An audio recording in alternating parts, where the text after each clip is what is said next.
Welcome to the Self-Belief Podcast, the show that we shift your self-belief in, because self-belief shifting shifts everything.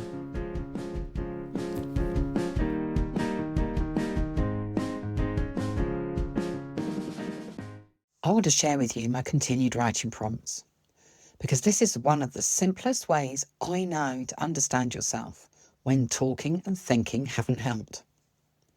Continued writing is exactly what it sounds like. You write without stopping. You don't plan it. You don't think about what should come next. You just keep writing whatever comes out. And the reason this matters is because most of the time you're reacting before you've had a chance to think. Your body responds, your brain protects you. And later you're left wondering why you said yes, or snapped, shut down, or felt overwhelmed.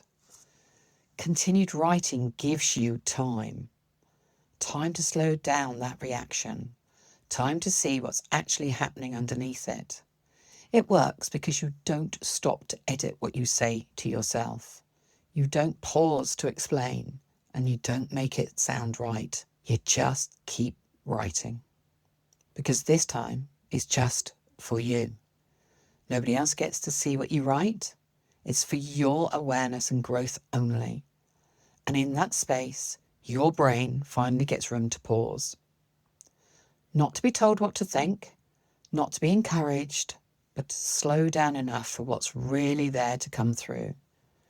And that's when you start to notice your automatic reactions, the patterns you didn't realize you were repeating, the beliefs that have been quietly running in the background. That's also when evidence begins to appear. Evidence that what your brain is telling you might not be true anymore. Evidence that you still have a choice. There's a reason why I love continued writing. I love it because it supports you in those moments when your brain just feels so busy, defensive, or stuck, and you just don't actually know why you're reacting in a particular way. If you're someone who thinks a lot but still feels stuck, this creates space without pressure. And if you're someone who reacts rather than thinks, this gives you time to notice and become more aware. You'll find continued writing in my book, inside my membership, and available on my website. And the links are down below. There is a particular kind of tiredness that doesn't come from doing too much in any one day. It comes from giving more of yourself than you've been getting back for a long time. Welcome to the Self-Belief Podcast. I'm Jenny Field, your self-belief expert from Just Being Me.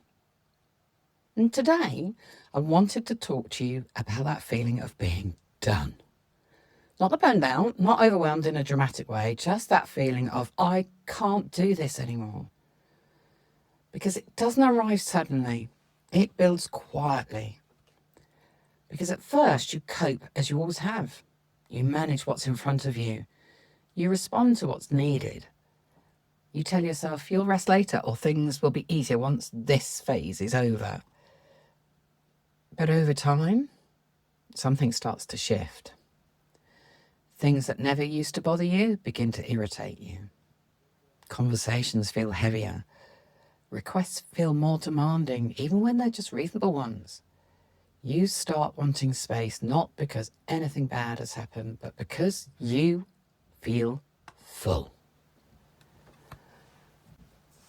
Most people don't describe this as a problem. They call it tired or stressed. They tell themselves that this is just adulthood or responsibility or life being busy. Because they can still cope, they don't question it. But this feeling, it don't come from weakness.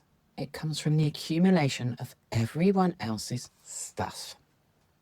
It often develops in people who are good at adapting, people who notice what's needed and step in, people who are reliable, capable, used to carrying things without making a fuss, and don't put boundaries in place.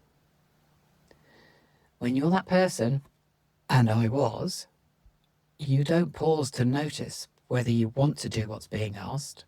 You respond automatically. You agree, you make it work.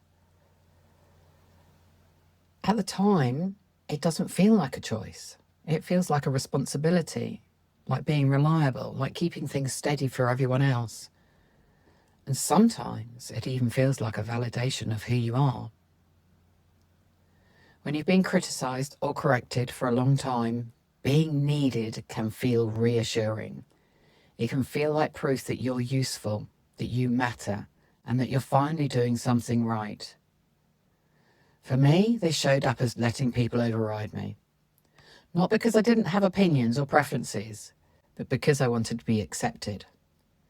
Being easy to deal with felt safer than pushing back. Doing what others wanted felt like the price of belonging. At first, it didn't feel uncomfortable. It felt normal. It felt like being kind, flexible, and understanding. But over time, something changed. I started to notice that I was doing for others whilst getting nothing back that filled my cup up. I wasn't being given to in the same way as I was giving. That imbalance didn't register immediately. It showed up first as discomfort, then irritation, and eventually as a clear internal response of just being done. That feeling wasn't dramatic, it was cumulative. It was the result of repeated moments of giving without choosing, of saying yes before I'd noticed what I really wanted, of managing situations emotionally so things stayed calm even when it cost me. When I noticed that pattern, I was able to take the pause, not to blame myself or anyone else, but to ask a different question. Is this what I want? Is this how I want to feel? And my answer, it was a very loud no. That pause mattered to me because it was the first time I stopped overriding myself without realizing. It gave me space to look at how I could support myself instead of just enduring what felt uncomfortable. That feeling of being done wasn't a failure, it was information. It was my system letting me know something needed to change in how I related to myself and to others. For those of us who've spent a long time putting others first, boundaries don't usually show up as a clear decision. They show up as feelings after the fact. Heaviness, tightness, a sense of being done. You might notice that certain people leave you drained even when nothing obvious has happened. That conversations feel like effort. That you feel relief when plans are cancelled, followed by guilt for feeling that relief. These aren't flaws, they're signals. They're signs that something has been given without being chosen. What keeps this pattern going is explaining it away. Telling yourself you shouldn't feel like this, that you're being unreasonable, that it's easier just to get on with it. So you agree again. You manage again. You put yourself second again. And slowly, that sense of being done settles in. The shift doesn't begin with saying no or making big changes. It begins with noticing the feeling before you can talk yourself out of it. So instead of asking what's wrong with me, a different question started to matter. What have I been agreeing to without noticing?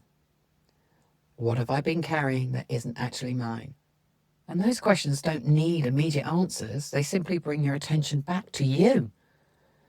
And when your attention comes back to you, you can finally see why things have felt so heavy. And that is where change begins. I'll see you in the next episode. Thanks for listening today. If you'd like to know more, you can find all the links down below. Oh, and don't forget to press subscribe so you can catch the next one. See you soon.